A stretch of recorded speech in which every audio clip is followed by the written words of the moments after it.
Hello, Africa. This is Business Africa. It's right here on Africa News. And I am Ignatius Ono, our top stories. Somaliland eyes international recognition on investors to boost its economy. Cameroon's mining industry set for a major boost. The Central African nation discovers 300 new mines. And a little later, Zimbabweans lament harsh living conditions as economic crisis bites harder. Thank you for joining me. Let's begin the program from the Horn of Africa. Somaliland is seeking investors to boost trade and ultimately the local economy. The semi-desert territory on the coast of the Gulf of Aden declared its independence from Somalia in 1991. It is a main livestock exporter. The World Bank pegs its gross domestic product at $1.9 billion US.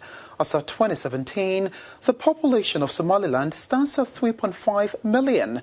The country has been working to secure recognition as a sovereign nation by the international community. In recent times, it has opened the doors for investors. Internationally acclaimed logistics company DP World has pumped over $400 million US to support the government plans for diversification.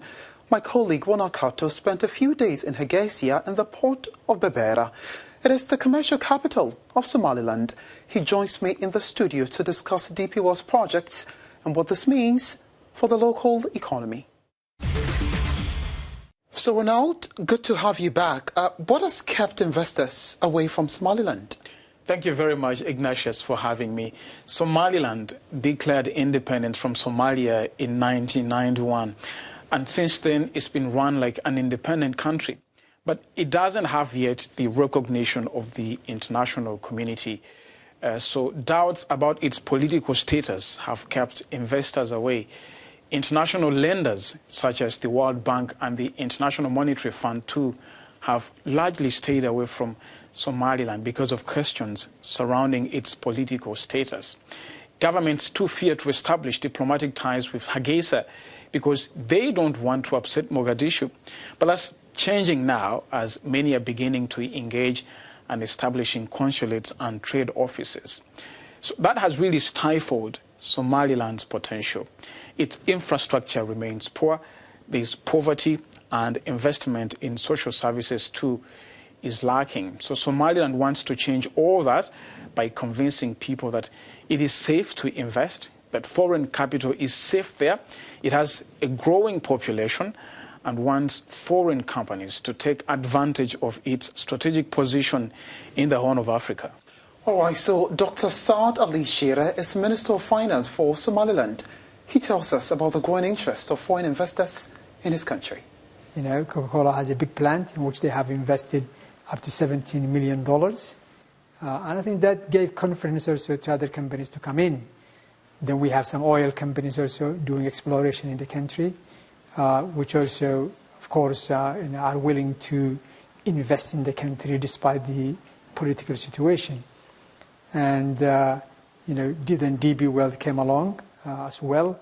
So I think even though it's not easy to attract foreign investment, we have been able to do that. And that's because we offer not only opportunities, apparent opportunities. Somaliland is a gateway to many landlocked countries in East Africa.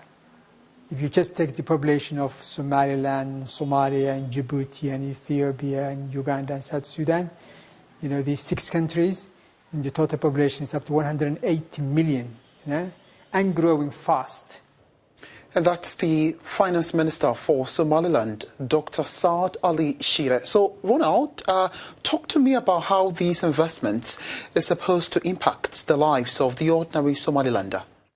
Ignatius, a $400 million project by DP World to develop the port of Berbera has raised the country's confidence levels. A free zone is said to be created in Berbera to spur industrialization. It also comes with support infrastructure. They know that will create jobs and companies will pay tax. The DP World Port project is also a vote of confidence in Somaliland's leadership. There's a feeling in Hargeisa that they are doing the right thing. The country is promoting agriculture, fisheries, manufacturing, and oil and gas mining as some of the sectors to invest. But Somaliland, Ignatius, also offers something that's quite rare in that part of Africa, and that's political stability.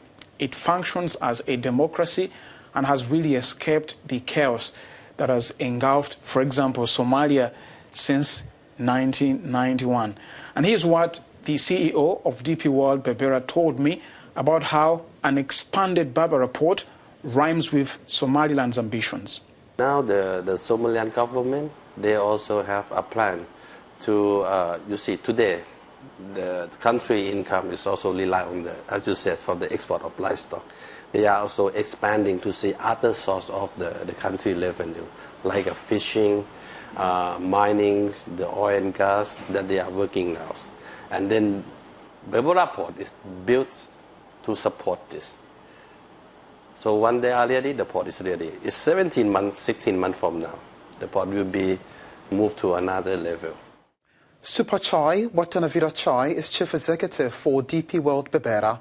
And earlier you heard my colleague Ronald Kato. You're watching Business Africa. We'll be right back.